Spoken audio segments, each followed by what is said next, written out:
Dear students, welcome back in my YouTube channel. आज के इस वीडियो के अंदर हम बात करेंगे गुरु गोविंद सिंह इंद्रप्रस्थ यूनिवर्सिटी से एफिलिएटेड पैरामेडिकल काउंसलिंग के बारे में। आईपीयू ने पैरामेडिकल का रिजल्ट डिक्लेयर होने के बाद जस्ट एक दो दिन बाद ही बैचलर इन क्लिनिकल साइकोलॉजी एक न्यू पैरामेडिकल कोर्सेज के लिए रजिस्ट्रेशन स्टार्ट किया था। एंड जिन कैंडिडेट ने उस time bachelor in clinical psychology के लिए आईपीयू में रजिस्ट्रेशन किया था, तो वो कैंडिडेट काउंसलिंग में पार्टिसिपेट कर सकते हैं। उनके लिए काउंसलिंग बहुत ही जल्दी स्टार्ट होने वाली है, शेड्यूल रिलीज हो चुका है। तो आज के इस वीडियो के अंदर हम काउंसलिंग शेड्यूल के बारे में बात करेंगे। सबसे पहले इसके सैंक्शन सीट लिखे बैचलर इन क्लिनिकल साइकोलॉजी के लिए पैरामेडिकल कोर्स के लिए। तो आपकी जो कॉलेज का नाम है Ashtavakra institute of rehabilitation sciences and research institutional area, जो कि आपकी रोहिणी दिल्ली के अंदर है।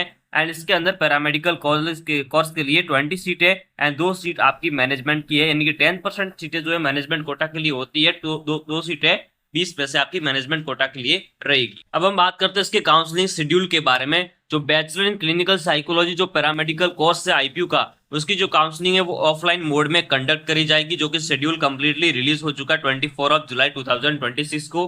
तो इसके फर्स्ट राउंड की जो काउंसलिंग है उसके अंदर आपको अपीयर होना होगा। अगर आपने रजिस्ट्रेशन किया होगा सीईटी के बेसिस पर ये काउंसलिंग होती है। सबसे पहले ये काउंसलिंग जो है आपकी विजिटिंग जो होगी वो आपकी 30 जुलाई को होगी। 30 जुलाई 2026 को राउंड 1 की काउंसलिंग कंडक्ट करी जाएगी।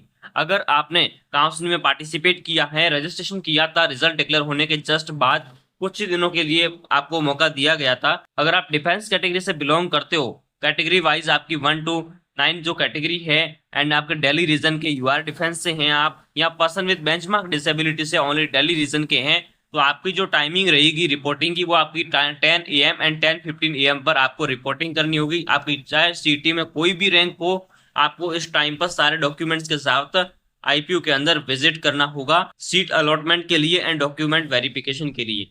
नेक्स्ट हम इसके अंदर बात करते हैं, अगर आप एससी कैटेगरी से बिलोंग करते हो, दिल्ली से हो या ऑल आउटसाइड दिल्ली से हो, चाहे ऑल इंडिया कोटा से भी बिलोंग करते हो, तो उस कंडीशन के अंदर आपको 10:30 AM पर आईपीयू के अंदर विजिट करना है काउंसलिंग के लिए। सारे डॉक्यूमेंट्स को लेकर जाना, सीट अलॉट करी जाएगी एंड आपको उसके बाद डॉक्यूमेंट्स वेरिफिकेशन होगा एंड आपको 60,000 रुपीज का अमाउंट भी पे करना होगा। अगर आपको सीट बुक हो जाती है तो आपको ये जो 60 के ये डिमांडेड ड्राफ्ट के अंदर पे होते हैं।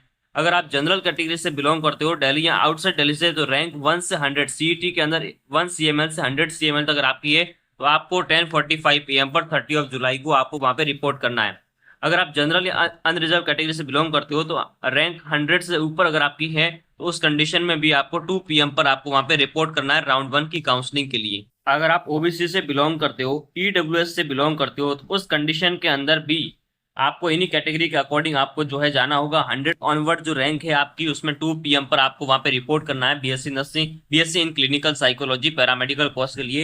एडमिशन जो है allotment of seat will stop as and when the seat get filled up. जब कंप्लीट सीट फिल हो जाएगी उस टाइम पर एडमिशन स्टॉप कर दिया जाएगा।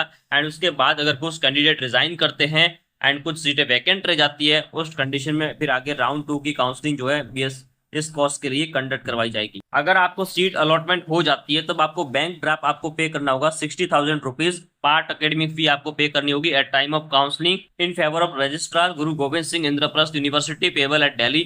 और उसके पीछे आपको अपनी सीईटी रैंक, आपका name, date of admission, phone address, mobile number, name of programme, CET roll number, ये बैंक ड्राफ्ट के पीछे आपको नोट करना होगा। एंड जो डॉक्यूमेंट रिक्वायरमेंट है वो कॉमन डॉक्यूमेंट है, जिसके अंदर आपके 4 पासपोर्ट साइज फोटो होने चाहिए, CET rank card and merit order होना चाहिए, सीईटी का एडमिट कार्ड होना चाहिए जो कि ओरिजिनल होना चाहिए, and field admission verification form जो कि अपेंडिक्स 5 में दिया हुआ है, पार्ट ऑफ एडमिशन ब्रांचर में दिया गया है। एंड प्रेफरेंस सीट भी आपको वहां पे फिल करके आपको देनी होगी। And proof of date of birth के लिए आप मार्कशीट का यूज कर सकते हैं। आधार कार्ड एड्रेस वेरिफिकेशन के लिए आप यूज कर सकते हैं। 10th 11th 12th की आपकी मार्कशीट भी होनी चाहिए, उसके साथ उसकी फोटो कॉपी होनी चाहिए। ये डॉक्यूमेंट उसके साथ ओरिजिनल प्लस उसकी फोटोकॉपी आपको दोनों प्रिंट आउट लेकर जाना है डॉक्यूमेंट्स वेरिफिकेशन के लिए। Thanks for watching. इसी तरीके का क्वालिटी कंटेंट देखने के लिए इस चैनल को सब्सक्राइब कीजिए एंड बेल आइकन को प्रेस कर दीजिए।